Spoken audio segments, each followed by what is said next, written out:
Hey everyone, hope you're doing great. Welcome back to my channel. In today's video, we'll dive into what if Deku worked behind the front lines. Smash that subscribe button, and be sure to peek at the description below. Let's begin. The sound of an explosion in a classroom shouldn't be normal, but at Aldera Junior High, it was just a Tuesday afternoon bell. Smoke curled up from the scorched surface of a desk, smelling of burnt lacquer and sweet, cloying sugar. Izuku Midoriya didn't flinch. He couldn't afford to. If he flinched, it provoked the predator. If he cried, it amused the predator. So he sat there, vibrating with a suppressed terror that had been his constant companion since the age of 4, staring at the notebook currently being held hostage in a smoking palm. Hero analysis for the future. Number 13, Katsuki Bakugo read, his voice a low, gravelly growl that betrayed the dangerous heat building in his glands. He scoffed, a sharp, dismissive sound. You really haven't given up on this garbage, have you, Deku? Give it back, Kaken, Izuku said, though his voice lacked the authority to make it a command. It was more of a plea. Please. I've been working on the empty lady entry all morning. Empty lady? One of Bakugo's lackeys snickered from the back. The rookie? What's the point, Midoriya? She's huge. She kicks things? End of analysis. Actually, Izuku muttered, the habit of muttering slipping out before he could stop it. Her size variance creates a distinct disadvantage in urban centers with high-density zoning. She relies on collateral damage insurance rather than precision, which means her agency is going to bleed money in lawsuits unless she learns to modulate her growth to match the street width. If she capped her height at 7 meters instead of 20, she could maintain structural integrity of the surrounding architecture while still overpowering standard villains. The room went silent. Bakugo stared at him. The lackeys stared at him. Even the teacher, who was busy ignoring the bullying as per protocol, paused in grading papers. Then, Bakugo slammed his other hand onto the desk, setting off a sharp pop that made Izuku jump despite his best efforts. Stop muttering, you damn nerd! Bakugo shouted, his eyes narrowing into red slits. You think knowing how a quirk works makes you a hero? You think analyzing stats puts you on the same level as me? No, you're quirkless.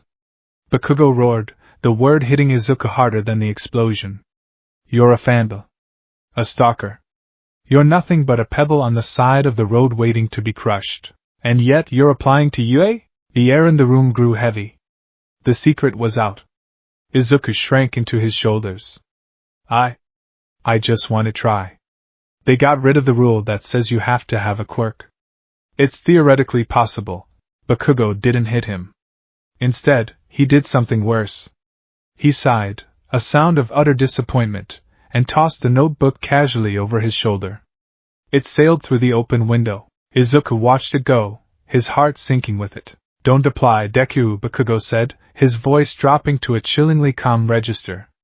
I'm going to be the only one from this trash heap of a school to make it to UA.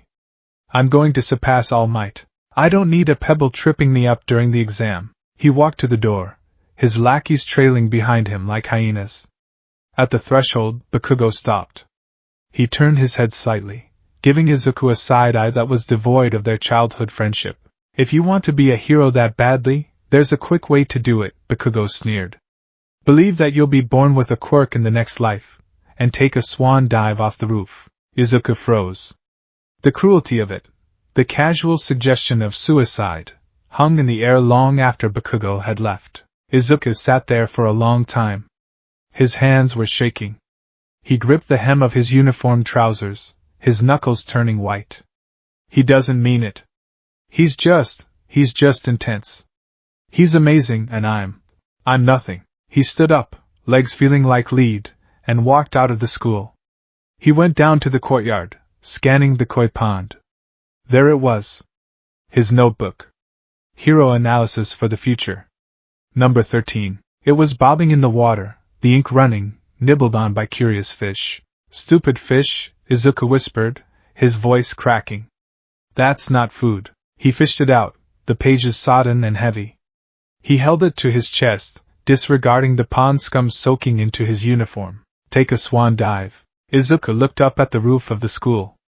The sky was a brilliant, mocking blue. I can't do that, Kaken, Izuku mumbled to the empty air.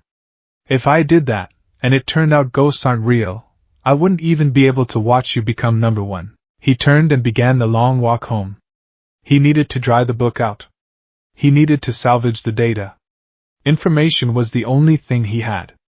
It was the only thing that made sense in a world that defied logic. The tunnel under the underpass was cool and dark, a relief from the afternoon sun. Izuku was flipping through the wet pages of his notebook, trying to see if the sketch of Kamui Wood's lacquer chain combo was still legible. Variable binding strength, he thought, his mind retreating into the safety of analysis.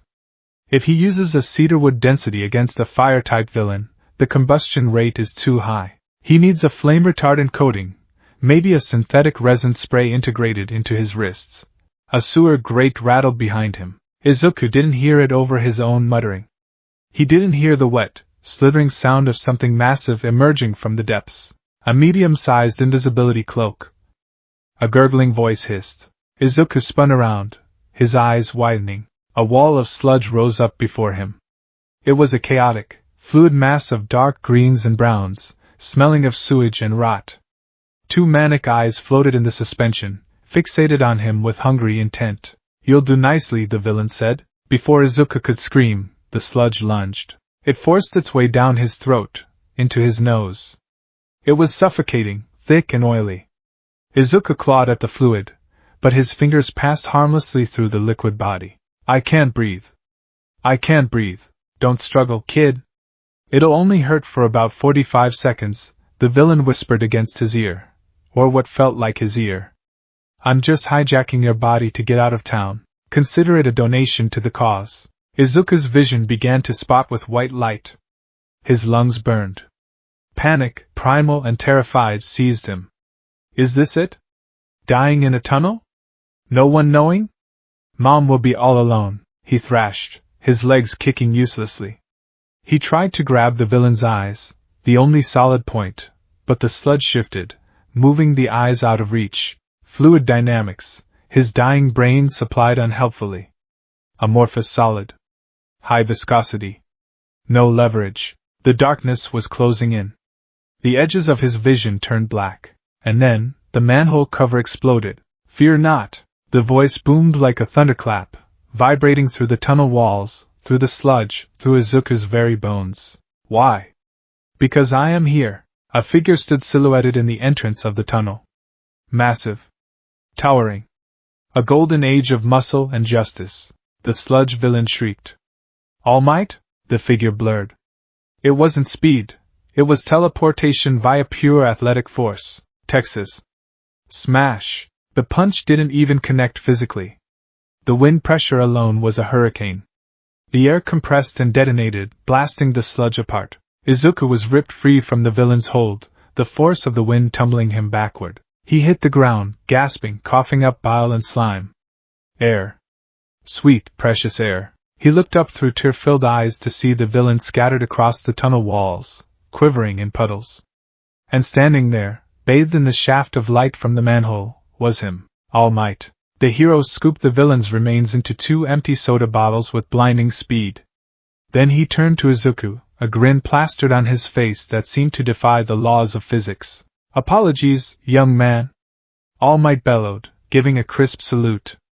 "I got a little turned around in the sewer system. Taking down evil is thirsty work, but thankfully, this guy bottled nicely." Izuku stared. He couldn't speak. He was vibrating. "Well, I must be off." All Might crouched, muscles coiling like steel cables. "Stay safe." "Wait." Izuku croaked, scrambling to his feet. "Autograph." "Already did it." All Might gave a thumbs up, pointing to the wet notebook Izuku was still clutching. Izuku looked down. There, across 2 pages, in bold marker that wrote even over the water damage, All Might. It was real. He was real. But All Might was already launching himself into the air. The wind pressure buffeted Izuku again. "No. Not yet. I have to ask." It was a stupid, reckless decision. Driven by a decade of insecurity, Izuku didn't think. He jumped. He latched onto All Might's leg just as the hero took off. The G-force was immense. Izuku's cheeks flapped in the wind. Below them, the city turned into a toy set. "Hey!" All Might looked down, alarmed. I love my fans, but this is excessive.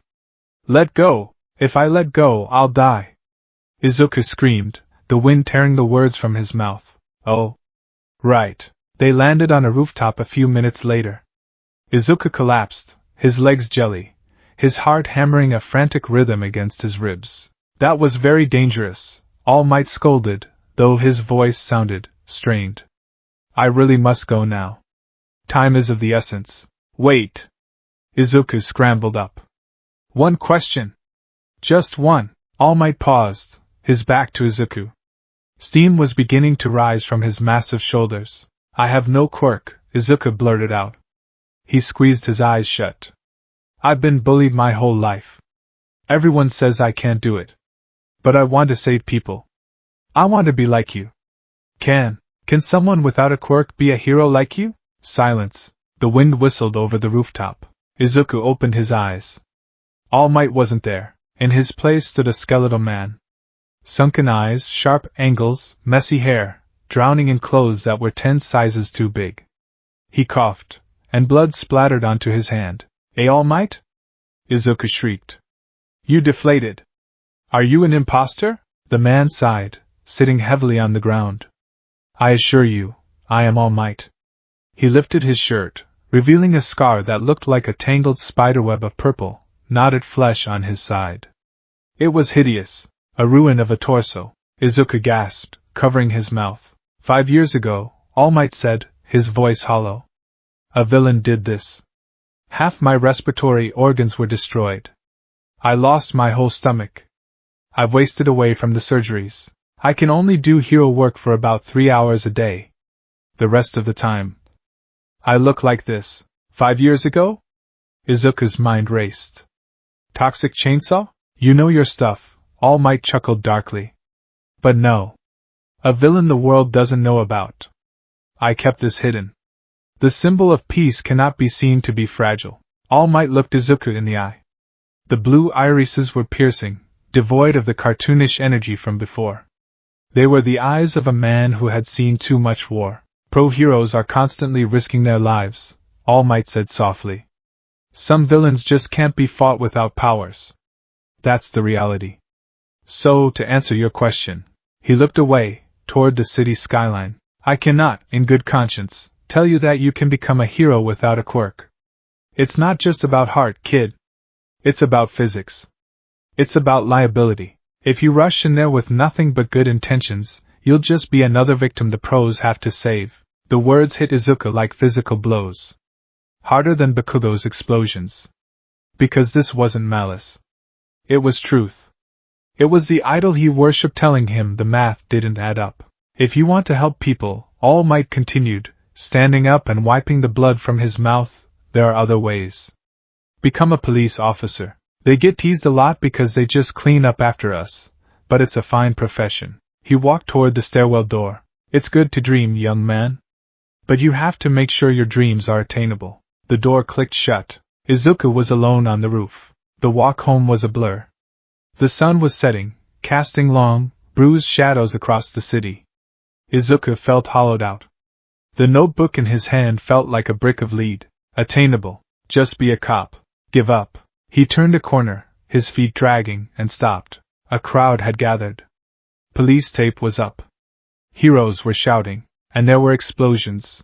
Izuku looked up, his eyes dull. A massive fire was raging in the middle of the shopping district. And in the center of the inferno, rising like a demon, was the sludge villain. He got away, Izuku realized, horror dawning on him. Because I grabbed All Might's leg. The bottles fell. This is my fault. The heroes were standing around, helpless. Death Arms was lifting debris but couldn't get close. Kamui Woods was keeping his distance to avoid burning. Empty Lady couldn't enter the narrow street. I can't grab him. Death Arms shouted. There's nothing to grip. Where is All Might? Someone in the crowd screamed. Izuku pushed his way to the front, driven by a sick sense of responsibility. He peered through the smoke. The villain had a hostage. Explosions popped from the hostage's palms. Kaken. Bakugo was thrashing, screaming, his eyes wide with a fear Izuku had never seen in him. The sludge was forcing its way into his mouth and nose, suffocating him just as it had done to Izuku. But Bakugo's quirk was making it worse. The explosions were igniting the fires around them, creating a barrier that kept the heroes out. He's dying. He's going to die because of me. Izuku's legs tensed. The instinct, the one that defied logic, screamed at him to run. To rush in. To do something. He took a step forward. Stop, a voice in his head commanded. It sounded like All Might. It's about physics. You'll just be another victim. Izuku froze. His foot hovered over the police tape. If he ran in there, what would he do? Claw at the sludge again?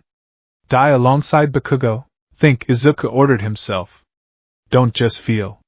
Think. His green eyes darted around the scene. The chaos slowed down. He saw the variables. The villain is fluid. Bakugo is the ignition source. The heroes are blocked by the heat. He looked at the environment. It was a narrow alleyway between a convenience store and a laundromat. Laundromat. Izuku's eyes snapped to the side of the building. Running along the exterior wall was a network of silver piping. Steam vents. High-pressure steam used for industrial pressing. He looked at the villain. The sludge was wet, viscous. Viscosity changes with temperature, Izuku's brain rattled off. But more importantly, steam obscures vision. Sudden pressure change creates distraction. He looked at the ground near his feet. Rubble from the explosion. A chunk of masonry, heavy, jagged, about the size of a baseball. Izuku didn't run into the fire. He picked up the rock. Hey! A police officer shouted. Kid, get back! Izuku ignored him. He stepped over the tape, but he didn't charge the villain. He planted his feet. He took a breath. He calculated the distance. 30 meters. Elevation 4 meters up. He wasn't a pitcher. He wasn't an athlete. But he was desperate. Let him go! Izuku screamed. The sludge villain's eyes swiveled toward him. You again? The pest. In that split second of attention, Izuku threw the rock. He didn't aim for the villain. The rock sailed through the smoky air, arching over the flames, and smashed into the release valve of the main steam pipe on the laundromat's exterior wall. Clang! The valve sheared off. A jet of high-pressure, scalding white steam blasted out with a shriek like a dying banshee. It wasn't aimed at Bakugo, but it shot directly across the villain's line of sight, creating a sudden, deafening wall of white noise and heat. The villain recoiled, his liquid form rippling from the sudden blast of pressure. Gah! I can't see! The grip on Bakugo loosened for a fraction of a second as the villain flinched away from the scalding steam. Bakugo gasped, sucking in air. He saw the opening.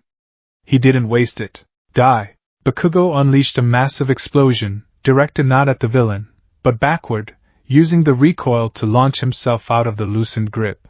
He tumbled onto the pavement, coughing. The villain roared, recovering, the steam clearing. He surged forward to reclaim his prize. Get back here! The heroes were still frozen.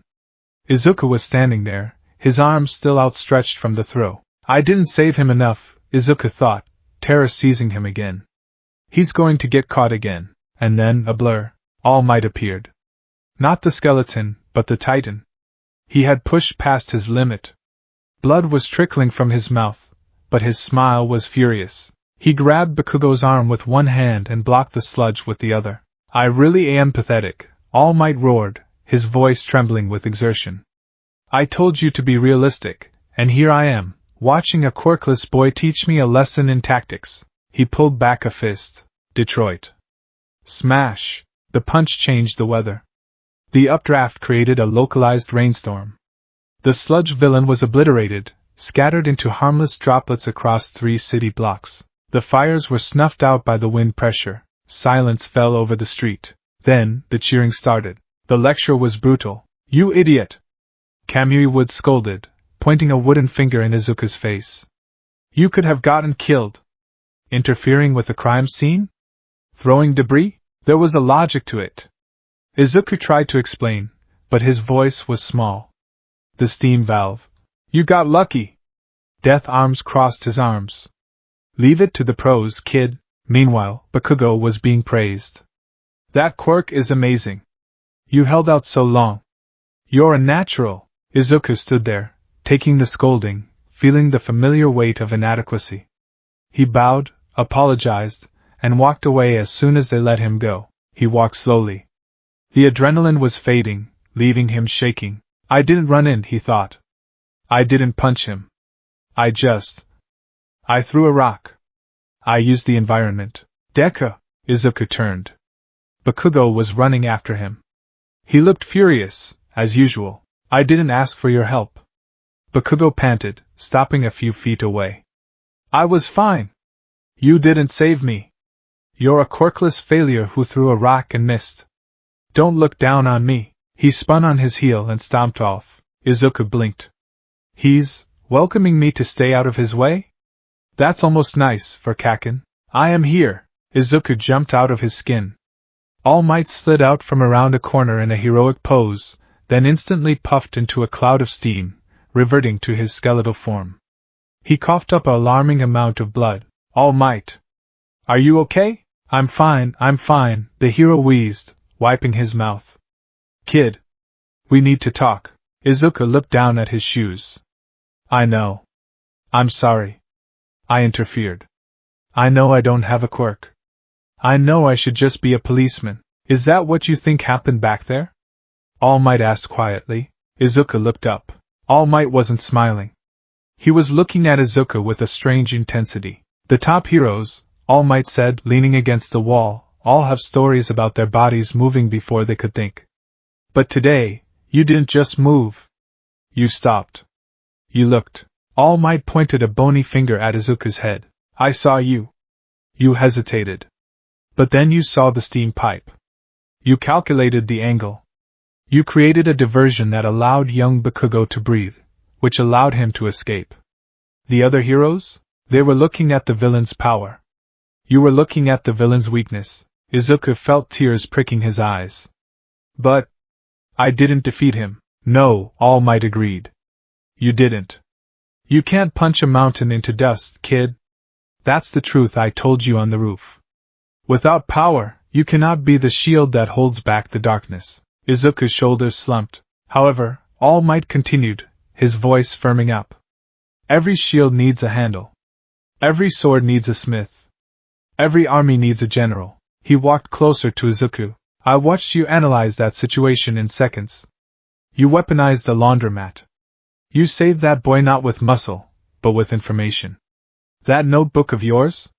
The one I signed? Izuku clutched the damp book. You've been studying us, All Might said. Analyzing quirks. Weaknesses. Strengths. Gear. Strategies. It's just a hobby, Izuku whispered. It's a talent, All Might corrected. A dangerous one. If you had used that brain to help the villain, we would have lost today. All Might placed a hand on Izuku's shoulder. It was heavy, warm, and grounding. Young man. I told you that you cannot be a hero in the spotlight. I stand by that. It is too dangerous for you. But the world is changing. Villains are getting smarter. Quirks are getting more complex. We have enough strong men hitting things. What we are running out of is people who know where to hit. Izuku stared at him, breath hitched. You want to save people? All Might asked. Then don't try to be me. Be the person who makes sure the next knee wins. Be the architect. Be the strategist. Be the guy in the chair. All Might grinned, a small, genuine smile. You can become a hero, young Midoriya. Just not the kind that wears a cape. The kind that builds the future. Izuku fell to his knees. He pressed his forehead into the pavement. And he cried. Not tears of despair, but tears of release. The no had become a yes, and that was enough. 5 days later, Izuku sat at his desk. His room was still covered in All Might posters, but the vibe had changed. The clutter on the floor wasn't just dirty laundry anymore. It was circuitry. Broken toasters. An old oscillating fan he had disassembled. His computer screen glowed blue in the dark room. Yue High School. Department of Support. He scrolled through the curriculum. Power loader, excavation hero. Ectoplasm, math. Cementos, modern literature. He clicked on the alumni tab. The list was less famous than the hero course, but impressive. David Shield. Hatsum Industries. Dednarat Corp. He looked at his notebook. Hero Analysis number 13. He closed it and placed it on the shelf. He pulled out a fresh notebook. The cover was pristine, untouched. He uncapped a pen. On the cover, he wrote, Support Logistics, Volume 1. He opened to the first page. Subject, The Sludge Villain Incident. Error Analysis. Heroes lacked AoE, Area of Effect, Containment for Fluid Types. Fire suppression was inadequate. Proposed solution, a handheld coagulant grenade. Chemical compound to solidify high-viscosity fluids instantly. See attached formula drafts, ref, starch/pectin base? He began to write. He wrote until his hand cramped. He wrote until the sun came up.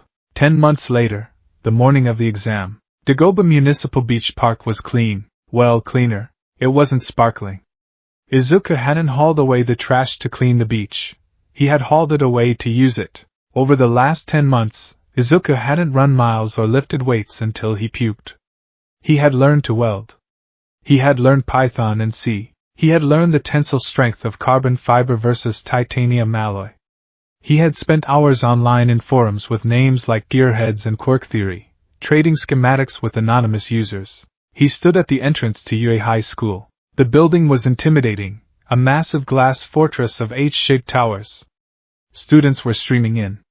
He saw Bakugo walking ahead, hands in pockets, radiating confidence. Bakugo was heading toward the massive Hero Course practical exam gates. Izuku watched him go. A year ago, he would have followed, trailing behind like a lost puppy. Instead, Izuku adjusted his grip on the heavy, reinforced handle in his hand. He wasn't wearing a tracksuit. He was wearing coveralls with grease stains on the knees that refused to wash out. And in his hand was not a gym bag, but a 40-pound metal toolbox, painted green, covered in stickers. Warning, high voltage. Measure twice, cut once. All Might chibi version. Excuse me, a girl with pink dreadlocks and crosshair eyes zoomed past him, carrying a massive contraption that looked like a jet engine strapped to a backpack. Coming through. My babies need room. Izuku stepped aside, grinning. Is that a compressed air intake manifold? He asked as she passed. The girl stopped. She spun around, her eyes zooming in on him. Oh ho? You have eyes. It's a MK. For hoverjet. It's going to revolutionize vertical mobility. The intake is too small, Izuku said automatically. It'll overheat after 3 minutes of continuous thrust. The girl blinked. She looked at her machine. She looked back at him. A manic grin spread across her face. I like you. I'm Mei Hatsum. Let's go blow something up. She grabbed his arm and dragged him toward the side entrance. The one marked, Department of Support, Practical Exams Site. Izuku stumbled, almost dropping his toolbox. He looked back one last time at the Hero Course gates. I'm not going to be the symbol of peace, he thought, tightening his grip on his tools. He looked forward, into the dark, oil-smelling cavern of the workshop that awaited him. I'm going to be the one who builds his shield. Izuku Midoriya stepped into the workshop. The pivot was complete. The entrance exam for the UA Department of Support was not a battlefield. It was a scrapyard. While the Hero Course hopefuls were stretching their hamstrings and psyching themselves up to punch 3-story tall robots in the fake cities, the support applicants were ushered into a massive, hangar-like industrial complex known as Factory C. The air here didn't smell like potential and glory. It smelled of ozone, lithium grease, and the sharp, metallic tang of grinding iron. To Izuku Midoriya, it smelled like possibility. He stood at his assigned station, Workbench 34, clutching his toolbox like a lifeline. He was wearing his middle school PE tracksuit, now stained permanently with oil from his 10-month crash course in engineering. Around him were 30 other students.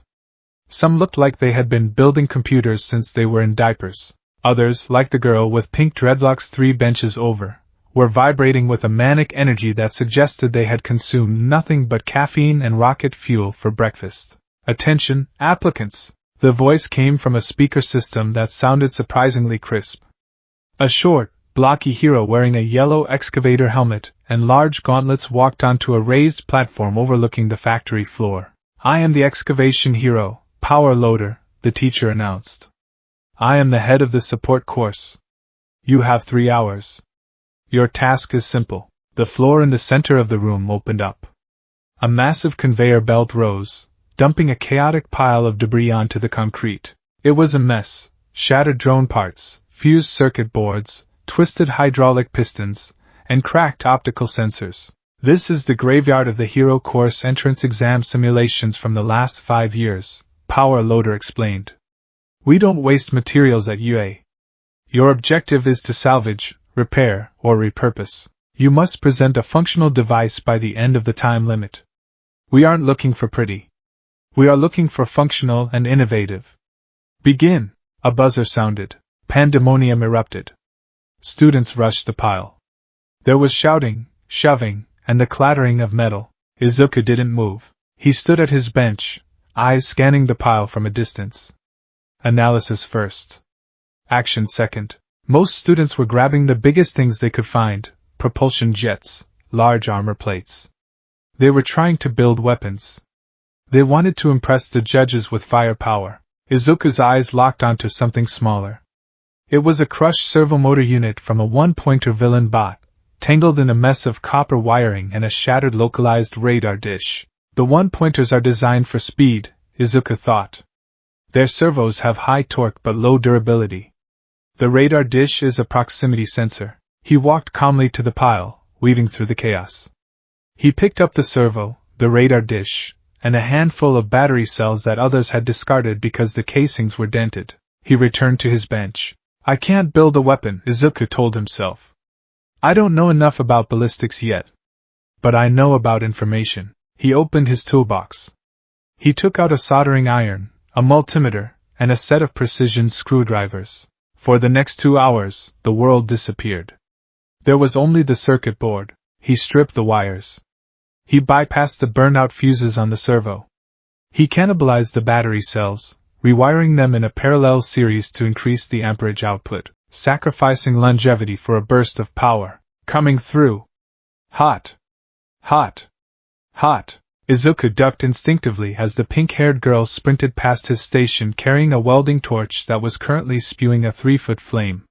She didn't even look at him. She slammed a piece of sheet metal onto her bench and began laughing maniacally. Izuku blinked, adjusted his goggles, and went back to work. He wasn't building a robot.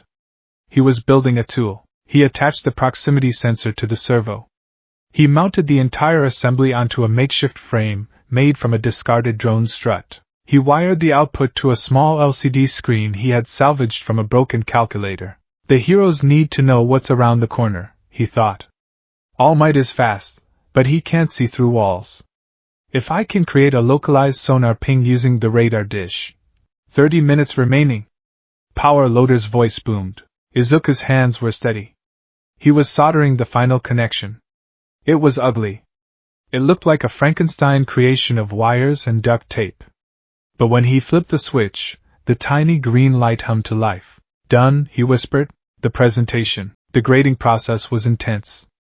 Power Loader walked from bench to bench, clipboard in hand. Beside him was Ectoplasm, the math teacher, looking intimidating in his trench coat. They stopped at the pink-haired girl's station first. Name? Power Loader asked. May Hatsum, she declared, puffing out her chest. And this is my baby. The hyperthrust boot attachment MK1. She pointed to a pair of heavy iron boots with exhaust pipes welded to the heels. Does it fly? Ectoplasm asked. It explodes, Hatsum corrected. Controlled explosions to propel the user forward. Watch. She slammed a button. The boots fired with a deafening bang, launching themselves off the table and smashing into the ceiling lights. Glass rained down. Innovative, Power Loader muttered, writing something down. Those safety protocols are non-existent. Pass. They moved down the line. Some students failed.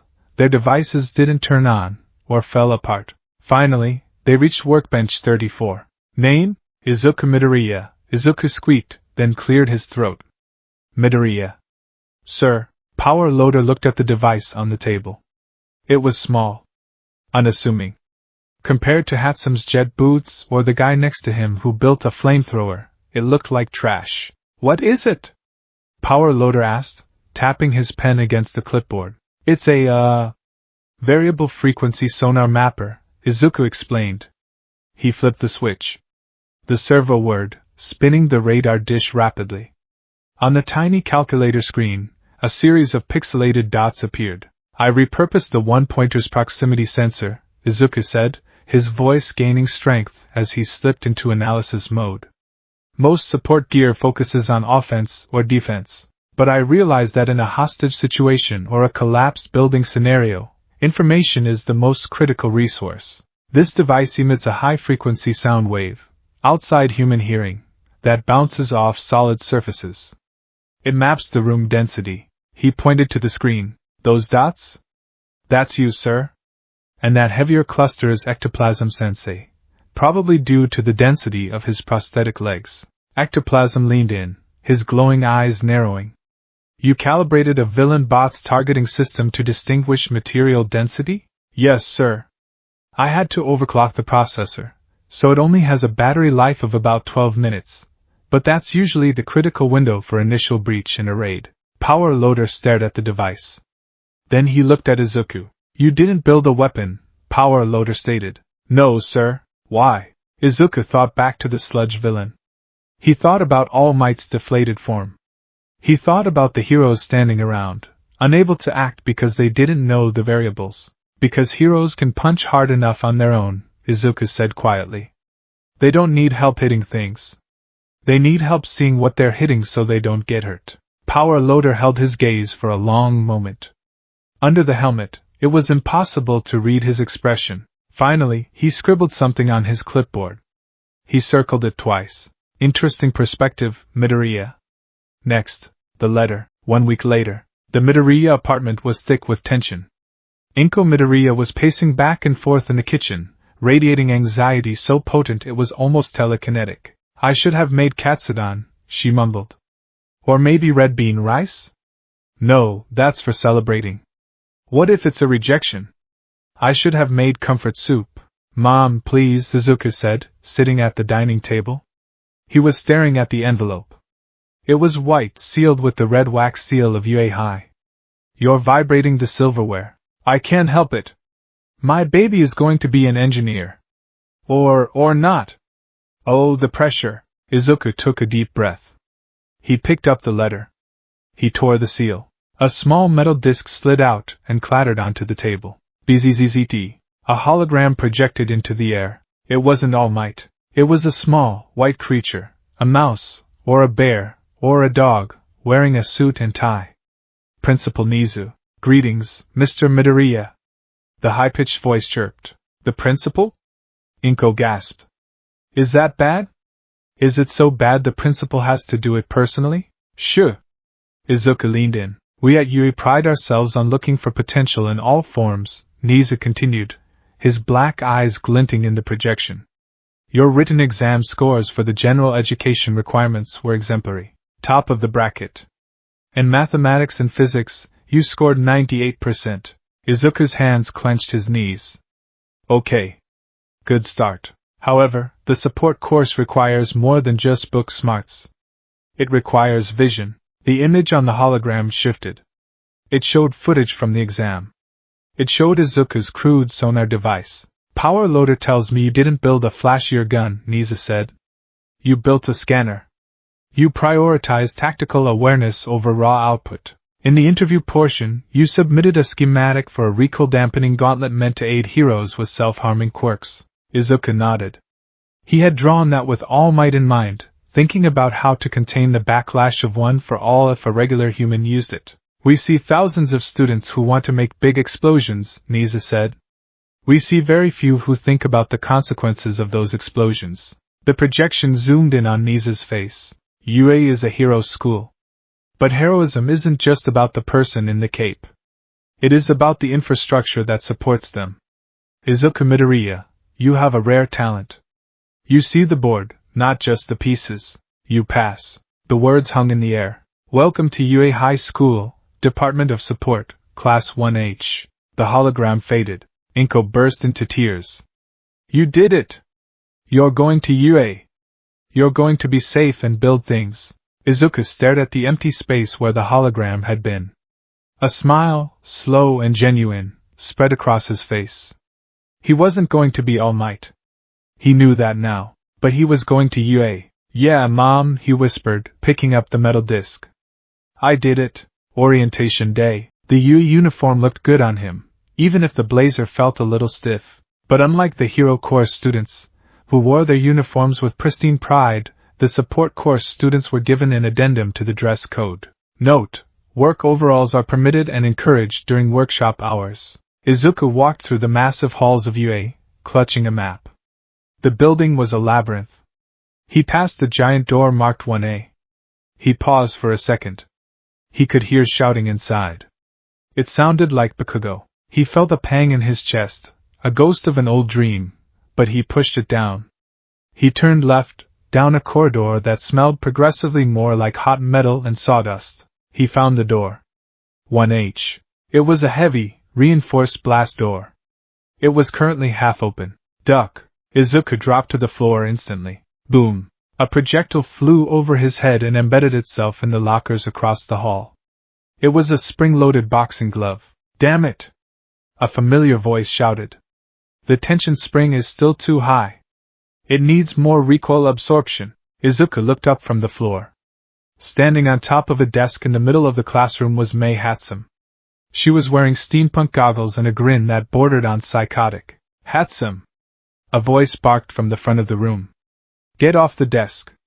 And stop firing projectiles into the hallway. We haven't even taken roll call yet. Power Loader sighed, rubbing his helmet faceplate. He looked exhausted. He looked at Izuku, who was still on the floor. Midoriya, the teacher said. Welcome to 1H. Get inside before she reloads. Izuku scrambled inside. The classroom was huge. It wasn't arranged in rows. It was a hybrid of a lecture hall and a mechanic's garage. Each student had a desk, but the desk was also a workbench with a built-in computer terminal, a vice grip, and a mesmerizing array of outlets. There were fewer students here than in the Hero Course, only 20. Izuku found his name on a desk near the window. He sat down, placing his bag on the floor. Hey! Hey! You! Izuku flinched as Mei Hatsum appeared right in his personal space. Her eyes were zoomed in on him again. You're the sensor guy! She exclaimed. I saw your schematic in the database. Variable frequency sonar. Boring. But effective. I'm Mei Hatsum. I make babies. Babies? Izuku stammered. My inventions. She patted the massive hydraulic pack strapped to her back. This is Baby 42. It's an auto-balancer. Want to see it? Sit down, Hatsum, Power Loader groaned from the podium. The class settled down, though settled was a relative term. 2 students in the back were already trading blueprints for a new type of grapnel gun. All right, Power Loader said, leaning on the podium. I'm Maijima. You can call me Power Loader. I don't care about formalities. I care about safety specs and deadlines. He pointed to the blast marks on the walls. This creates the gear that keeps pro heroes alive. If you mess up a calculation here, a hero dies out there. If you use subpar alloy, a civilian gets crushed. We are the backbone of this society. We don't get the fame.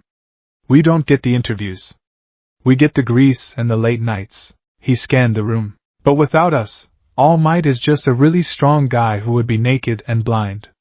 Without us, Ingenium can't run. Without us, the heroes fail. Do you understand? Yes, sir! The class chanted. Good. For your first assignment, Power Loader said, pressing a button. The whiteboard slid away to reveal a massive screen. We are going to start with licensing. You can't build legally without a provisional license. So, open your terminals. We're doing quirk registration and safety protocol exams. You have until lunch. A collective groan went up from the class. They wanted to build, but Izuku didn't groan. He opened his terminal. He loved protocols.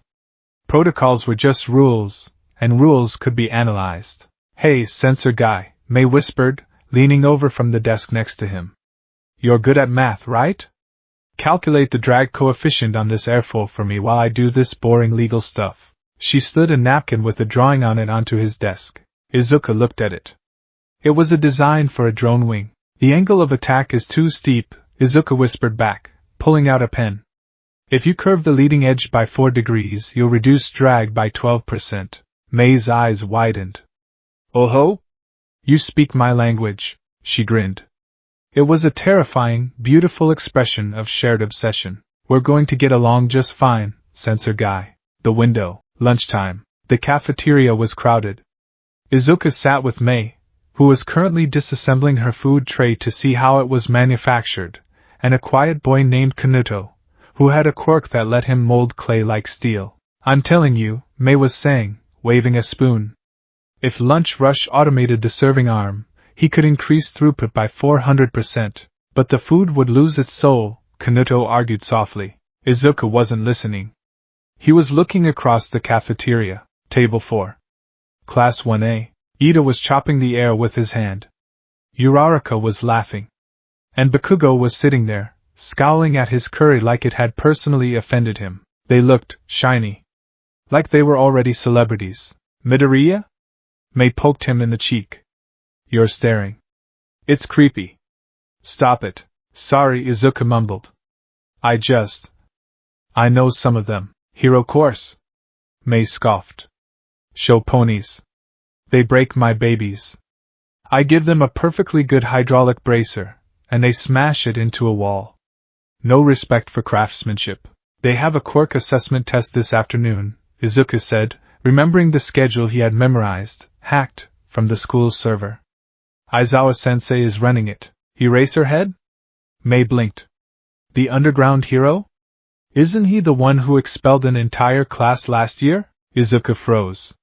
He did what? Yeah. He's ruthless. If they don't perform, he cuts them. Waste of resources, if you asked me. Izuku looked back at table 4. Bakugo was yelling at Ida now. They had no idea. After lunch, the support class had workshop freedom. It was time to start their term projects. Power Loader was helping a student with a chemical mixture in the fume hood. Mei was welding something that looked suspiciously like a flamethrower. Izuku was at his desk, trying to calibrate a lens, but he couldn't focus. Expelled? He looked at the clock. 1:30 p.m. The test would be happening now. He looked at the back of the workshop. There was a large, industrial window that overlooked the pea grounds. He couldn't help himself. Izuku put down his tools. He walked to the window. From the 3rd floor, the pea ground beta was a distant green rectangle. But Izuku had good eyes, and he had his customized binoculars, a project from middle school, in his pocket. He raised them. There they were. Class 1A. He saw Aizawa standing off to the side, looking like a tired caterpillar in his sleeping bag. He saw Uraraka throw a ball. It went up, and didn't come down. Infinity. Amazing, Izuku thought. 0 gravity. But she looks nauseous. Her inner ear can't handle the disconnect. He saw Ida run the 50-meter dash. Fast. But his engine stalled at the start. He needs a higher octane fuel mixture or better intake valves. He saw a boy with a laser navel fire a beam. Recoil knocked him over. He needs a stabilizer belt. Then, he saw Bakugo. Bakugo stepped up to the circle. He wound up. Boom. The explosion was massive. The ball vanished. Bakugo screamed something that was probably die. It was impressive. It was raw power, but Izuku frowned. Through the binoculars, he saw Bakugo grab his right shoulder after the throw. A subtle wince. He rolled the joint. He's overextending, Izuku analyzed instantly. His quirk generates nitroglycerin from his palms. When he fires a blast that big, the recoil travels straight up his radius and ulna. It's putting stress on his rotator cuff. If he keeps firing like that without bracing, he'll have microfractures by the time he's 20. He shifted his gaze to a boy with half-white, half-red hair. Todoroki. He froze the ground in an instant. Inefficient, Izuku muttered. He's freezing his own feet to the ground to stabilize. It limits his mobility. He needs boots with thermoregulation and retractable cleats. The more he watched, the more the glory faded, replaced by data. These weren't gods. They were teenagers with dangerous weapons they barely knew how to control. They were hurting themselves. They were sloppy. Interesting view, isn't it? Izuku jumped. Power Loader was standing right behind him. The teacher wasn't looking at Izuku. He was looking out the window. I'm sorry, sensei. I wasn't working, I just... Relax, Midoriya, Power Loader said. Part of support is understanding the client. What do you see? Izuku hesitated. I see a lot of potential injury. Go on. Izuku raised the binoculars again. Bakugo, the explosion guy. His recoil is going to tear his shoulder apart. The engine guy, Ida, his radiators are clogged. I can see the heat shimmer, he's running too hot. The gravity girl is getting motion sick because her suit doesn't put pressure on her equilibrium points. He lowered the binoculars. They're powerful, sensei. But they're fragile. They're using their bodies as cannons, but they don't have the chassis to support the fire. Power Loader nodded slowly. He crossed his massive, metal-encased arms. That, the teacher said, is why we exist. The hero course teaches them how to be spirits of justice. We teach them how to survive the job. Power Loader turned to Izuku. You have a good eye, Midoriya. Better than most pros. You see the flaw before the break. He walked back toward his podium, calling over his shoulder. Stop staring out the window and get to work. If you think their gear is so bad, design something better. I want sketches for recoil compensators and thermal regulators on my desk by tomorrow morning. Izuku stood there for a moment, stunned. He looked back out the window one last time. Down on the field, he saw Midoriya. No, he saw Deku, the old version of himself who would have broken his bones just to throw that ball. But that Deku wasn't there. The Izuku standing in the workshop turned away from the window. He walked back to his desk. He grabbed a fresh blueprint sheet. He grabbed his drafting pencil. Kaken's bracers, he thought.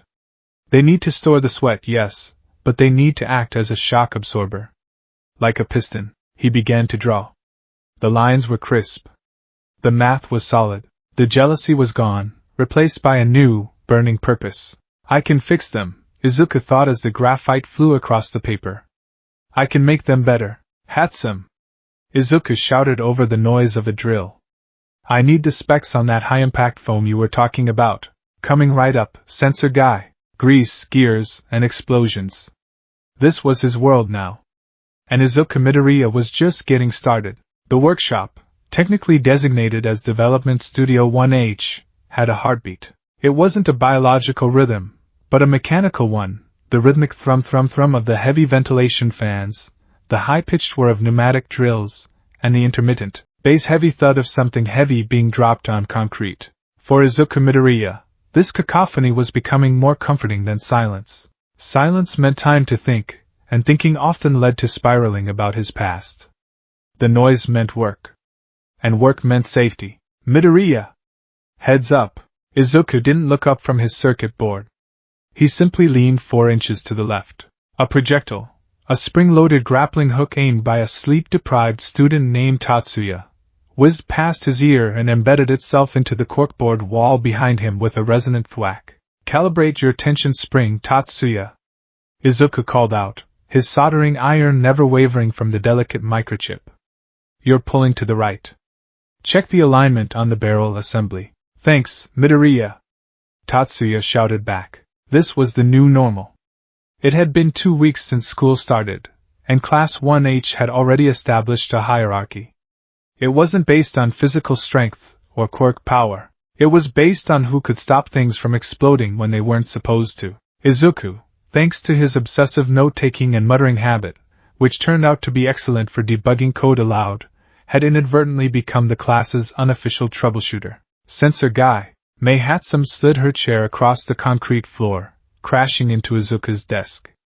She was wearing magnifying goggles that made her eyes look like giant, golden saucers. I need your brain, she stated, shoving a blueprint into his face. It smelled of ozone and burned hair. Good morning to you too, Hatsum, Izuku sighed, placing his soldering iron in its holster. He looked at the drawing. It was aggressive. Is this a jetpack? It is a high-mobility aerial evacuation unit, she corrected. But the fuel mixture keeps burning through the intake valves. I need a cooling solution that doesn't add weight. Izuku adjusted his own safety goggles, tapping his chin. Liquid nitrogen is too heavy. You need a passive heatsink. If you use a ceramic composite for the valves instead of aluminum, they can withstand the heat without melting, and if you vent the exhaust forward, you can use the waste heat to create an air cushion, reducing the thrust needed for lift. Hatsum stared at him. Then, a slow, terrifying grin spread across her face. Ceramics! Of course! I was thinking too metal. You're a genius, sensor guy. I'm going to go melt some pottery. She zoomed away. Izuku smiled, a small, genuine thing. He looked back at his own project. It wasn't flashy. It was a pair of joint supports made of a carbon weave mesh. He ran his thumb over the fabric. Kaken's shoulders, he thought. If I can get the weave tight enough, it'll distribute the kinetic force across the pectorals instead of just the rotator cuff. He hadn't spoken to Bakugo since the first day. He hadn't even seen him up close. The hero course and support course existed in different orbits, different buildings, different schedules, but Izuku couldn't stop analyzing. The footage from the battle trial, where All Might had pitted the students against each other, had been available on the school's server. Izuku had watched Bakugo fight. He saw the power. But he also saw the flinch. Midoriya, Power Loader's voice cut through the noise. The teacher was standing at the podium, looking particularly exhausted. Lunchtime. Clear your stations, and for the love of mechanics, turn off the gas valves this time. The intersection. The cafeteria at UA was known for its gourmet food, prepared by the cook hero, Lunch Rush. It was also the only place where the different departments, hero, support, general ed, and management, collided. Usually, the support students stuck together, huddled over tablets, arguing about tensile strength. They were the grease monkeys, easily identifiable by the smudges on their faces and the smell of oil. Izuku stood in line, grabbing a bowl of katsudan.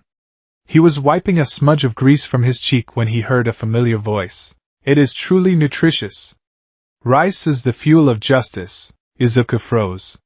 He looked toward the tables. Tenya Ida was chopping the air with his hand, lecturing a brown-haired girl, Ochako Uraraka, about the importance of carbohydrates. Izuku hesitated. Should I? In middle school, social interaction was a minefield. But this was UA. Deku-kun? Uraraka had spotted him. Her face lit up. She waved frantically. Over here. Come sit with us. Izuku felt the eyes of the cafeteria shift toward him. A support student sitting with the hero course? It was rare. But Uraraka's smile was disarming. He walked over, clutching his tray. Hey Uraraka-san. Ida-kun. Midoriya. Ida moved his tray to make space, his movements stiff and precise. It is good to see you. We were wondering where you had gone. You were not in Class 1A, yet you passed the entrance exam with high marks. I'm in the support course, Izuku explained, sitting down. Class 1H. Support? Uraraka blinked, tilting her head. Like making gadgets? Yeah. Izuku poked at his rice. I realize that I'm better at analyzing quirks than using them. I want to build the gear that helps you guys stay safe. That is a noble pursuit. Ida declared loudly. A hero is nothing without proper equipment. My own engines require constant maintenance.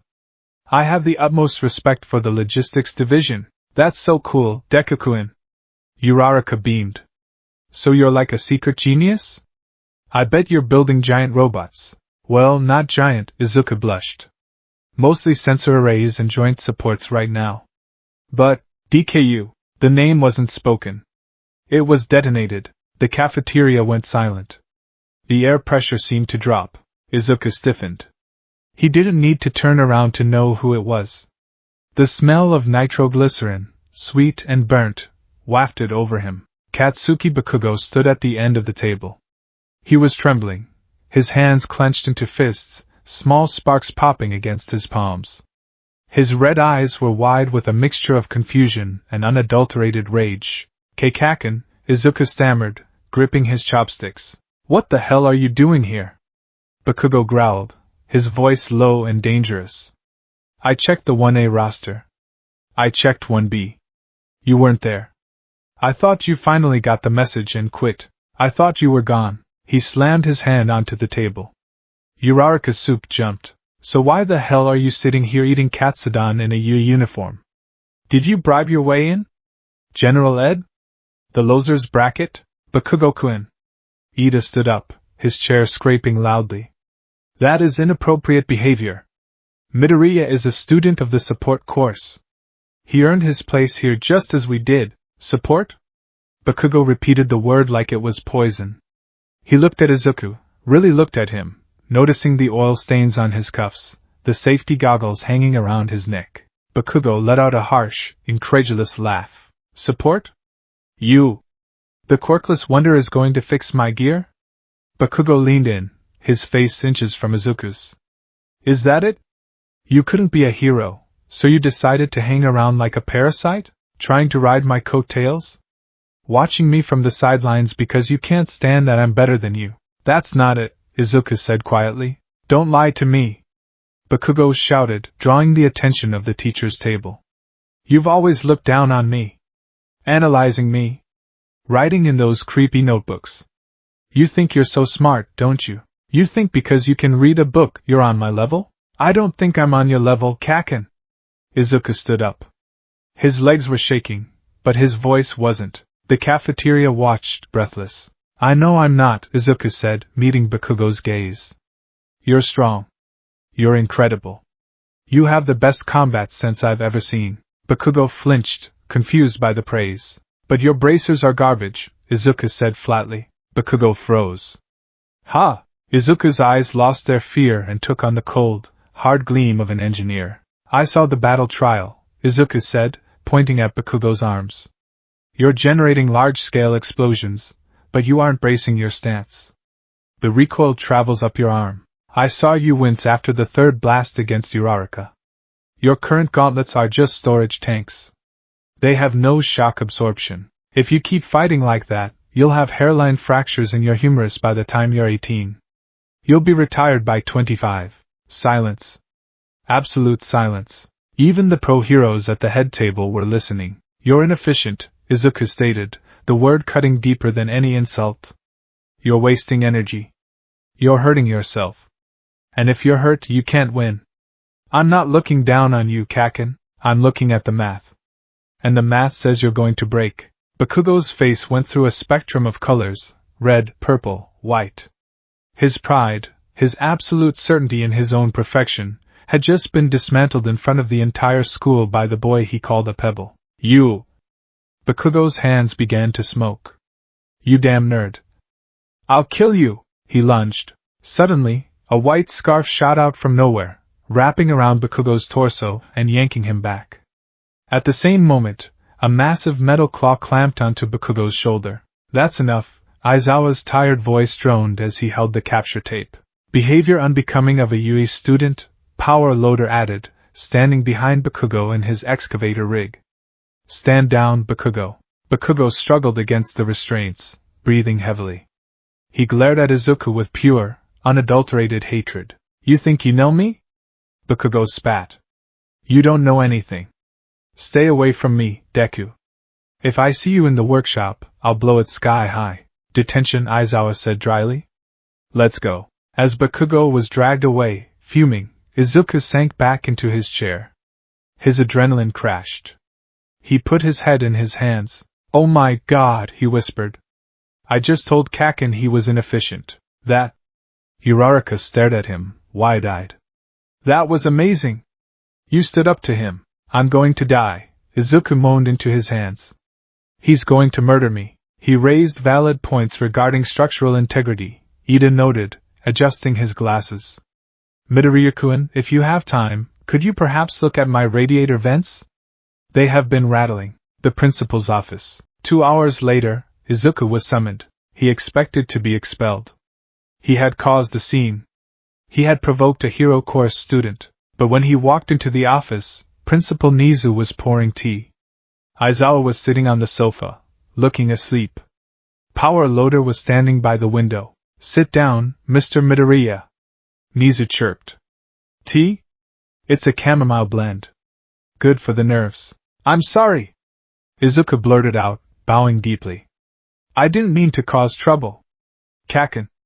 I mean, Bakugo, we have a history, and I just lost my temper and started analyzing him and Midoriya, power loader interrupted. Breathe. Izuku inhaled sharply and sat down on the edge of the chair. We aren't expelling you, Nisa said, smiling. In fact, we found the interaction quite illuminating. Aizawa opened one eye. Bakugo has an ego problem. We all know that. He refuses to listen to teachers because he thinks he knows better. He thinks strength is the only metric that matters. However, power loader picked up, he reacted to you. Violently, yes. But he listened. You hit a nerve because you were right. I checked his medical files after lunch. The nurse confirmed early signs of stress on his rotator cuff. Izuku nodded. The vector of the explosion creates a backward thrust. Without a counterweight or a dampener, his ligaments are taking the full load. Exactly, power loader said. I've tried to tell him. The design company tried to tell him. He ignored us. He wants more power. He doesn't care about the cost. Nisa took a sip of tea. Here is the situation, Midoriya. The hero course students are the clients. The support course are the contractors. Usually, we keep these worlds somewhat separate until the second year to avoid exactly what happened at lunch. But we have a unique opportunity here. Nisa placed his cup down. The cute animal face vanished, replaced by the sharp intelligence of the high-spec quirk. Bakugo Katsuki is a prodigy, but he is brittle. If he breaks, we lose a top-tier hero. You seem to be the only one who can speak his language, the language of obsession. The language of winning. So, power loader said, crossing his arms. I'm making you the student liaison for Class 1 as gear modifications. Specifically Bakugo's. Izuku's jaw dropped. Sir? With all due respect, he said he would blow me up. He won't, Aizawa said, sitting up. Because I'll be there. And because he wants to win. If you can prove to him that your gear makes him better, he'll use it. He hates you, Midoriya, but he loves victory more. This is your assignment, power loader said, handing Izuku a file. Design a modification for Bakugo's grenadier bracers. Something that fixes the recoil issue without reducing output. If you succeed, you get extra credit and full access to the level 3 fabrication lab. And if I fail? Izuku asked. Then Bakugo continues to damage his arms, and you learn a valuable lesson about difficult clients. Power loader shrugged. Welcome to the industry, kid. The confrontation, part 2. The meeting was set for Friday afternoon in Workshop B, a smaller, private lab usually reserved for third years. Izuku had spent the last 3 days not sleeping. He had filled 2 notebooks. He had 3D modeled Bakugo's arm structure. He had argued with Hatsum about alloy density until she threw a wrench at him, affectionately. He was ready. The door opened. Bakugo walked in. He wasn't wearing his uniform. He was in his hero costume, minus the mask. The giant grenade gauntlets on his arms looked heavy. Aizawa followed him in, carrying a folding chair. He set it up in the corner, sat down, and immediately closed his eyes. Don't kill each other. I'm watching. Bakugo stood in the center of the room, glaring at Izuku. Teach said I have to be here, Bakugo growled. He said if I don't listen to your pitch, I'm barred from the next practical. So talk. Make it quick, so I can leave. Izuku took a deep breath. He stood behind a workbench covered in blueprints. Put your gauntlet on the table, Kaken. Don't order me around. Please, Izuku corrected, though his voice was firm. I need to show you the internal mechanism. Bakugo scoffed, but he unlatched the heavy green gauntlet and slammed it onto the table. It stores sweat. It explodes. It's perfect.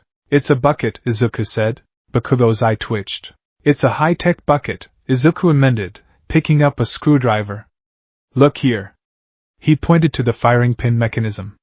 When you pull the pin, the igniter sparks the nitroglycerin stored in the chamber. The expansion of gas goes 2 ways, out the nozzle, the boom, and back against the rear casing, the recoil. Izuku pulled up a hologram on the nearby screen. It showed a simulation of Bakugo's arm bones turning red with stress. This is you right now. You're absorbing 4,000 psi of pressure with your shoulder socket every time you use a max power blast. I can take it, Bakugo snapped. I'm not weak. It's not about weakness, it's about physics. Izuku snapped back. He surprised himself. He surprised Bakugo. You want to surpass All Might? Izuku asked, looking Bakugo in the eye. All Might doesn't waste energy. Every movement he makes is 100% efficient. Right now, you're wasting 30% of your power just keeping your arm attached to your body. Bakugo went silent. The mention of All Might always worked. What's your plan then, genius? Bakugo muttered. Izuku pulled a cloth off an object on the table. It looked like the skeleton of a gauntlet.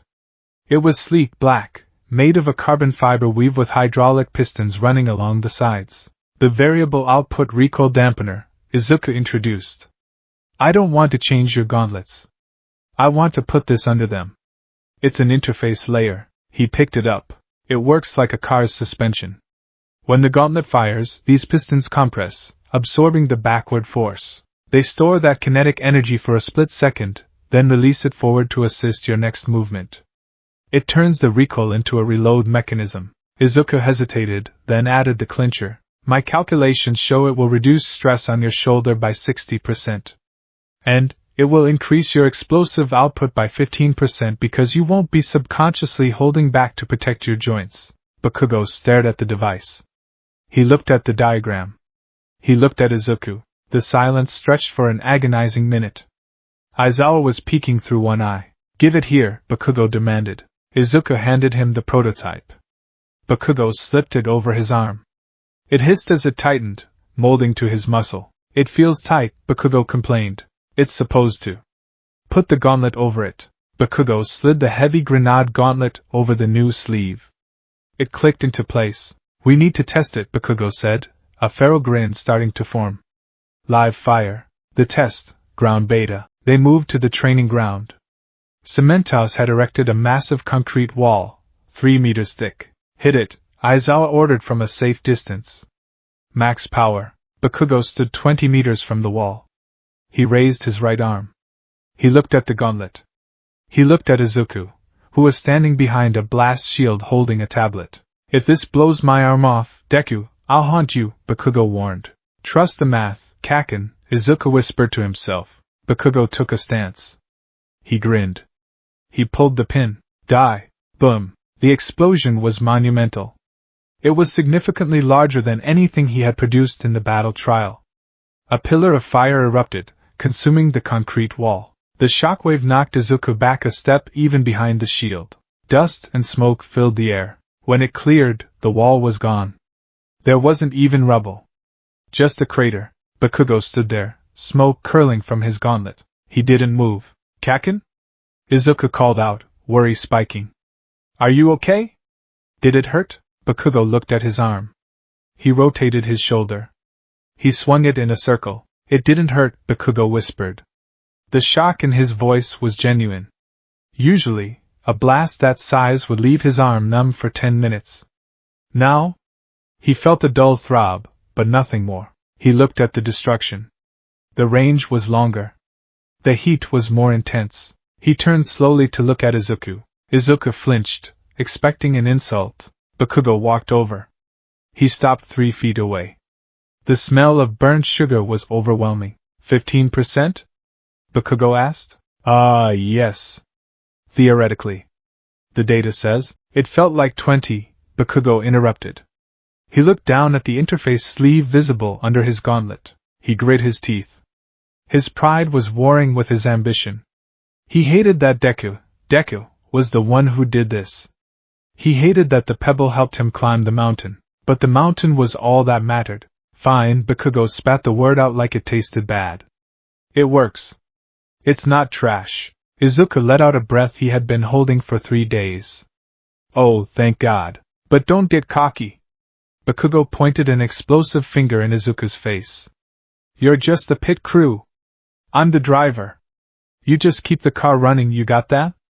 Don't think for a second this makes us friends. We're not friends. We're business partners. Or whatever. Client, Izuku corrected automatically. You're the client. Whatever. Bakugo yelled, turning away to hide the fact that he was flexing his painless shoulder with growing excitement. Make me one for the left arm. And make it lighter. This one drags. I can switch the hydraulic fluid to a synthetic gel, Izuku muttered, already pulling out his notebook. That would shave off 200 grams, but I'd need to adjust the valve pressure. Aizawa walked over, looking as pleased as he ever looked, which meant his mouth was a straight line instead of a frown. Good work, Midoriya, Aizawa said. You managed to make him more dangerous without getting killed. That's a passing grade. I need the left one by Monday. Bakugo shouted over his shoulder as he marched off toward the locker rooms. I'll need to order more carbon fiber. Izuku shouted back. Bakugo didn't turn around, but he raised his hand in a wave. It wasn't a friendly wave. It was dismissive. But he didn't flip the bird. It was progress.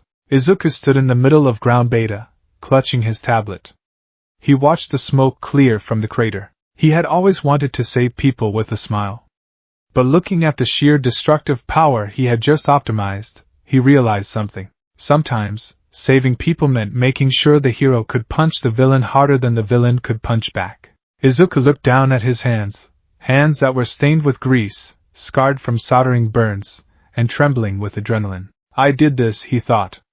I made him stronger. It wasn't the same rush as being All Might. It was different. It was quieter. It was the satisfaction of a puzzle solved, a machine tuned, a potential unlocked. He opened his notebook to a new page. Subject, Bakugo Katsuki. Grenadier Bracer version 2.0. Notes, client requests weight reduction. Recall system successful. Next step, mobility enhancement for knee joints to match aerial maneuvering. Izuku smiled, capped his pen, and walked back toward the support wing. He had work to do. The irony of the unforeseen simulation joint was that, for Izuku Midoriya, everything was about foresight. It was a Tuesday. The sky was a painfully clear blue, the kind that usually signaled a good day for laundry or flight training. But inside the windowless bunker of Development Studio 1H, the weather was irrelevant. Here, the atmosphere was defined by the hum of server towers and the smell of soldering tin. Signal-to-noise ratio is garbage, Izuku muttered, adjusting the frequency dial on his console. Stop whining and boost the gain. Mei Hatsum shouted from underneath the desk, where she was currently rewiring the classroom's main fiber-optic junction box without permission. If we don't get this satellite uplink stable, how am I supposed to track Baby 19's orbital trajectory? We are supposed to be learning about radio encryption protocols. Hatsum, Izuku sighed, tapping his keyboard. Not hijacking weather satellites. Tomato. It's all waves. Izuku shook his head, a small smile playing on his lips. It had been a month since school started. The initial shock of UA had worn off, replaced by a grueling, exhilarating routine. Mornings were spent in general education, math, English, history. Afternoons were here in the workshop, where physics was treated as a suggestion rather than a law. He glanced at the clock. 12:45 p.m. Class 1A would be boarding the bus right about now. They were heading to the USJ for rescue training. Izuku knew this not because he was told, but because he had memorized the shared facility schedule to ensure the support course didn't book the large testing grounds at the same time. He felt a pang of jealousy, sharp and familiar. Rescue training? It was the essence of heroism. Saving lives in disasters. He looked down at his screen. A spectrum analyzer bounced rhythmically, displaying the local radio traffic of the school. Security comms, cafeteria logistics, the janitorial staff complaining about gum on the third floor. It was the heartbeat of UA, converted into green waveforms. Midoriya, power loader, called out from his desk, where he was grading blueprints. If you're done with the encryption exercise, start running diagnostics on the localized jamming array. I want to see if we can isolate a specific frequency without bleeding into the police bands. Yes, Sensei, Izuku replied. He pulled up the diagnostic tool. The UA campus was covered in a dense network of sensors. The barrier system was legendary, impenetrable. Izuku idly scrolled through the sectors. Main campus, green. Dorms, green. Forest training area, green. His cursor hovered over the remote facility node. Sector USJ. The status light blinked yellow. Then red. Then it vanished. Signal lost. Izuku frowned. That's weird. What's weird? Mei popped her head up, grease on her nose. Aliens? No. The USJ node just dropped off the network. Complete packet loss. Probably a glitch, May shrugged. That facility is old. The wiring is copper-heavy. A rat probably chewed a cable. Izuku tapped the keyboard, running a ping command. Request timed out. He tried a secondary route, bouncing the signal off the nearest cell tower.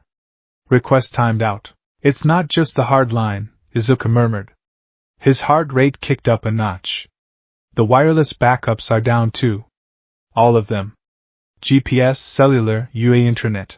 He spun his chair around. Power loader sensei? What is it, Midoriya? I'm reading a total communications blackout at the USJ facility. Power loader didn't look up immediately. They're probably testing insulation quirks. Or 13 is running a black hole simulation that absorbs radio waves. It happens. No, sir, Izuku stood up. The instinct, the one All Might had praised, was screaming at him. The hair on his arms stood up. The drop-off wasn't gradual. It was instantaneous. And it's uniform. Even the background radiation is flatlining. That looks like active jamming. Power loader paused. He put down his pen. He looked at Izuku. The boy wasn't panic-prone. He was data-prone. Active jamming? Power loader stood up, the hydraulics in his excavator legs hissing. He walked over to Izuku's station. Show me. Izuku pointed to the flat line. Here. It cuts off at exactly 12:50. Right when Class 1A was scheduled to arrive. If it was a simulation, they would have logged a blackout notice with Central Command to prevent a false alarm. I checked the logs. No notice. Power loader stared at the screen. He tapped the console, trying to access the security cameras. Error, no connection. Try the landline, Power loader ordered, his voice losing its casual edge. Izuku picked up the hardline phone on the desk and dialed the USJ control room. Silence. Not a ringtone. Not a busy signal. Just the dead, empty sound of a severed connection. Dead air, Izuku whispered. He looked at his teacher, his eyes wide. Sensei, something is wrong. Power loader slammed his hand on the emergency alarm button on the wall. Nothing happened. The alarm relay. Power loader paled. It routes through the main server. If there's a localized jammer powerful enough to hit the USJ, it might be bleeding into our outgoing distress signals. We need to tell Principal Nizu, Izuku said, grabbing his laptop. I'm going to the main office, Power loader said, revving his legs. Midoriya, stay here. Keep trying to get a signal. If you get through, find out what the hell is happening. Wait! Izuku shouted. Sensei, if it is a villain attack, if they have a jammer, they're blocking wireless signals. Radio, Wi-Fi, cellular, that's all airborne. Izuku's eyes darted around the lab. He looked at the floor. But the USJ was built 20 years ago. Before the wireless overhaul. So, the public address system, the loudspeakers inside the dome, they aren't wireless, Izuku said, his mind racing at 1,000,000 miles an hour. They're hardwired. Analog copper running through the underground utility tunnels back to the main campus server room. You can't jam a copper wire unless you physically cut it. The PA system? Power loader frowned. You want to announce them to death? It has a microphone, Izuku said, already typing furiously, hacking into the school's infrastructure submenu. And the speakers can act as dynamic microphones if the circuit is reversed. It's an old audio engineer trick. If I can reverse the polarity on the amp drivers. He hit enter. A schematic of the USJ audio network appeared. I can't see them, Izuku said, looking up with fierce determination. But I might be able to hear them. And if I can hear them, I can talk to them. Power loader hesitated for a split second, then nodded. Do it. I'll get All Might. The teacher stormed out. The heavy door slammed shut. The class was silent. 19 pairs of eyes were fixed on Izuku. Midoriya, May whispered, all the playfulness gone from her face. Is this real? Yes, Izuku said, his fingers flying across the mechanical keyboard. Hatsum, I need you to boost the voltage on the audio output. Bypass the safety limiters. I need to push the signal through 5 miles of old copper. On it. May dove under the desk. Everyone else. Izuku shouted, his voice cracking but commanding. Quiet. I need absolute silence. Tatsuya, Kill the ventilation fans. Kanuto, shut down the heavy machinery. I need zero ambient noise. The class moved instantly. Switches were flipped. The hum of the workshop died. The room plunged into a heavy, suffocating silence.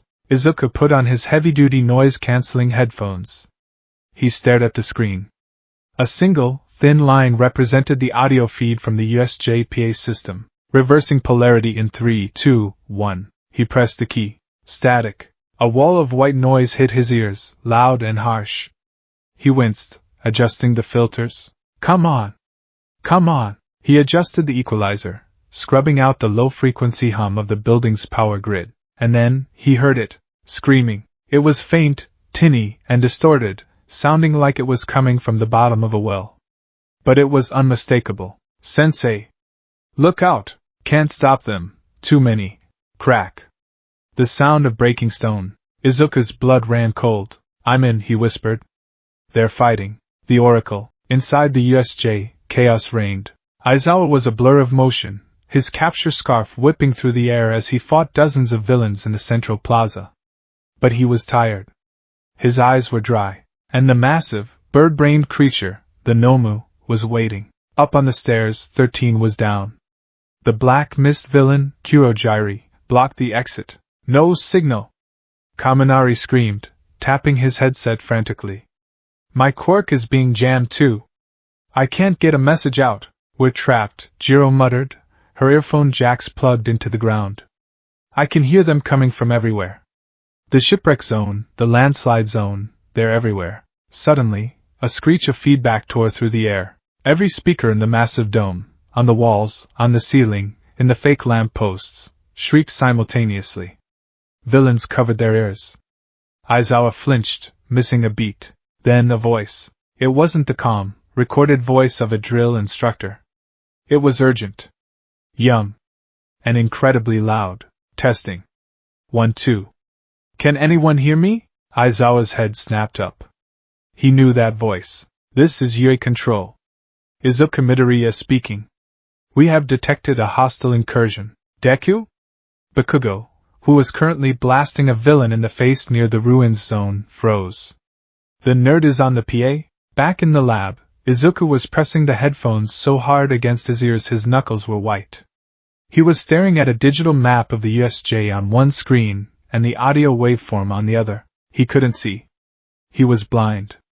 He had to build the world in his head using only sound waves. He heard the distinct snap hiss of Aizawa's capture tape. Eraserhead Sensei. Izuku's voice boomed through the dome, echoing like the voice of God. I cannot see you. I am monitoring audio only. I will act as your eyes in the blind spots. Listen to my voice. Aizawa grunted, kicking a villain away.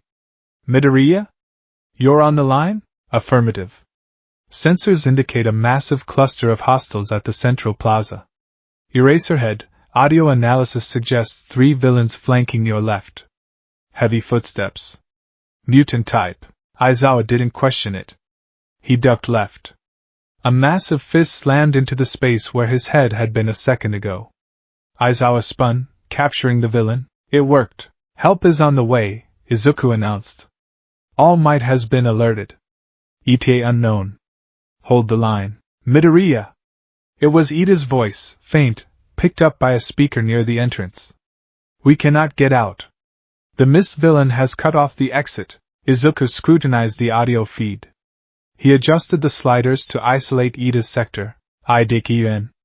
Do not engage the mist. He is a warp gate. Physical attacks are useless unless you've hit the physical body. Listen to me carefully. Izuku pulled up the blueprints of the USJ. He scanned the schematics for the entrance. The main doors are Meiji locked. If the power is cut, they will seal permanently. You need to physically force the mechanism or get a message out. Ida, you are the fastest. You are the runner. I cannot leave my classmates. Ida shouted back. You are not leaving them. Izuku's voice was hard, authoritative. It was the voice of the strategist. You are saving them. If you don't run, everyone dies. Go! The shipwreck zone. Down in the water zone, Azuri, Mineta, and Midoriya. Wait, no. Ajri and Mineta were alone on the boat. Where is Midoriya?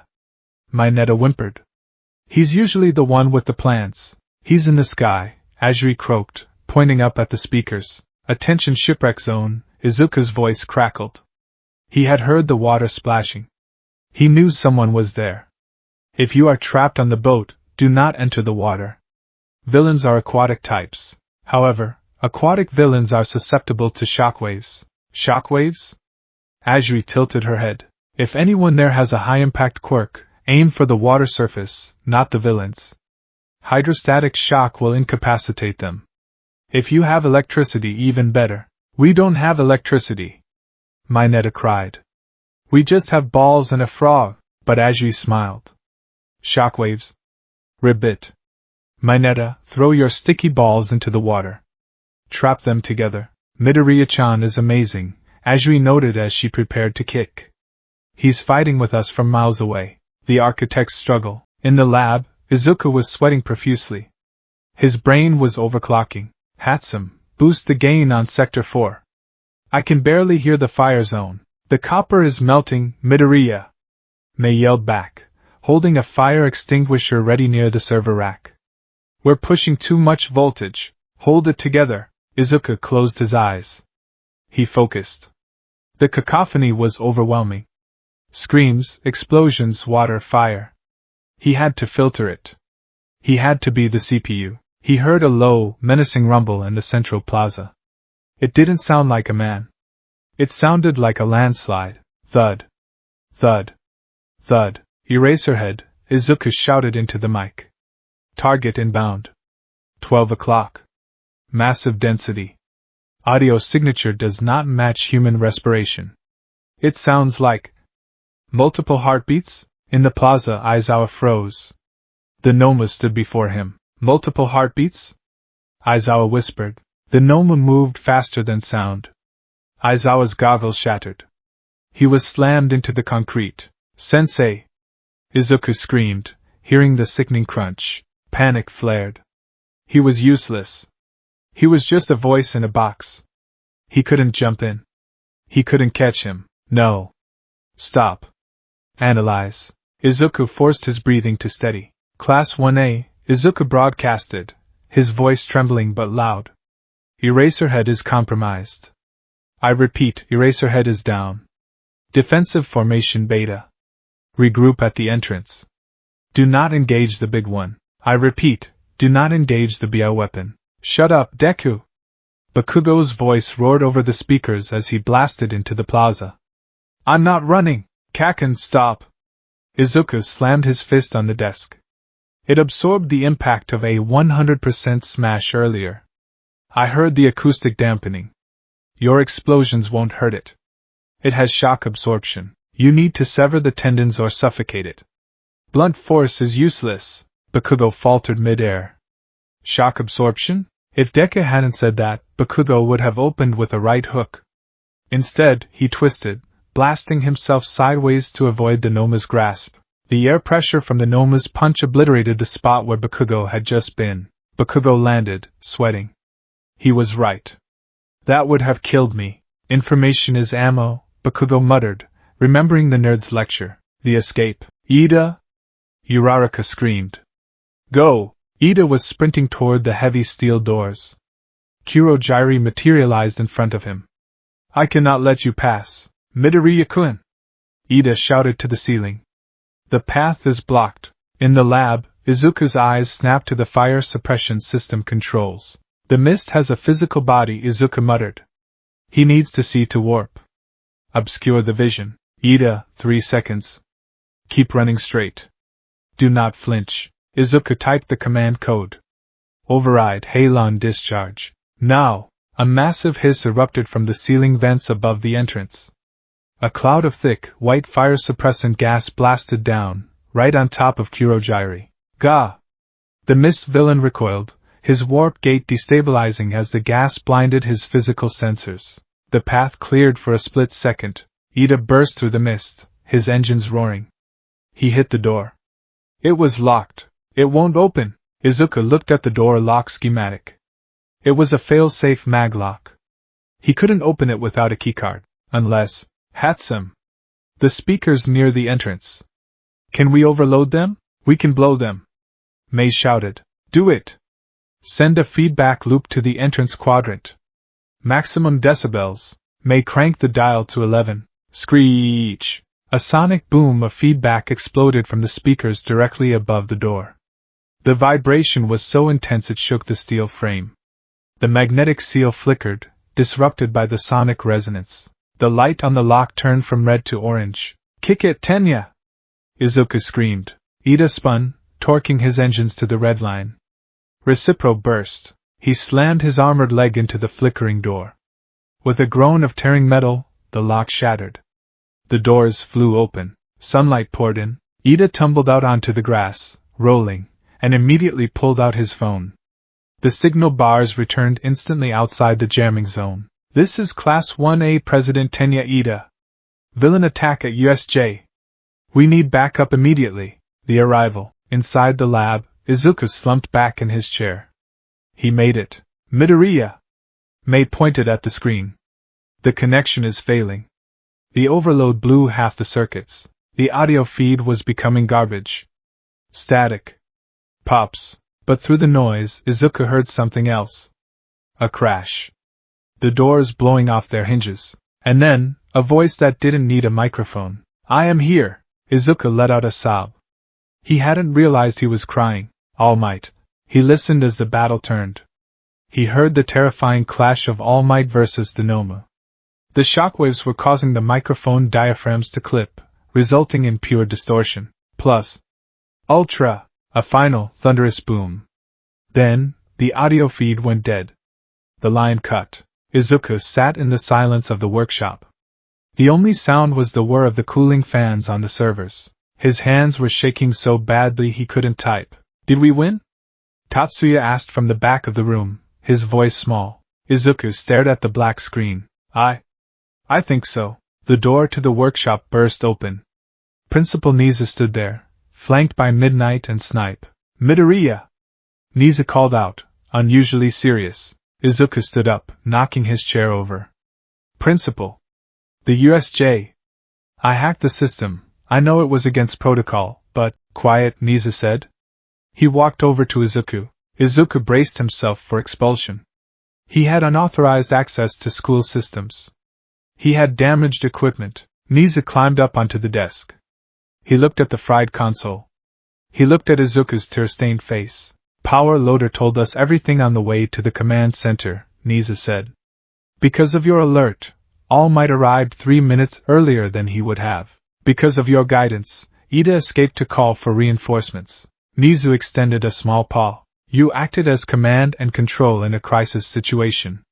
You saved lives today, Mr. Midoriya. Izuku took the paw. He looked around. His classmates were looking at him with awe. May was giving him a thumbs up, her face covered in soot from the fried wires. I just talked, Izuku whispered. I couldn't do anything else. Communication is the first line of defense, Niza said. Now pack up. The police will want a statement. And bring that recording. It's evidence. The aftermath. That evening, the news was chaos. Villain attack at UA. All Might saves the day. Izuku sat in the waiting room of the school infirmary. He wasn't injured, but he refused to leave until he knew they were okay. The door opened. Uraraka and Ida walked out, looking battered but alive. Deku-kun! Uraraka ran over, hugging him. She smelled like smoke and ozone. You were amazing! We were so scared, but then your voice came on and it was like we knew what to do. Indeed, Ida said, bowing stiffly. Your instructions regarding the mist villain were precise. Without that fire suppressant, I would not have escaped. You saved us, Midoriya-kun. Izuku blushed furiously. I just read the manual on the building specs. Shut up, Deku. Bakugo leaned against the wall nearby.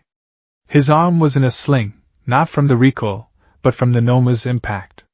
He looked tired. He walked over to Izuku. He didn't yell. He didn't explode. You said blunt force wouldn't work, Bakugo muttered.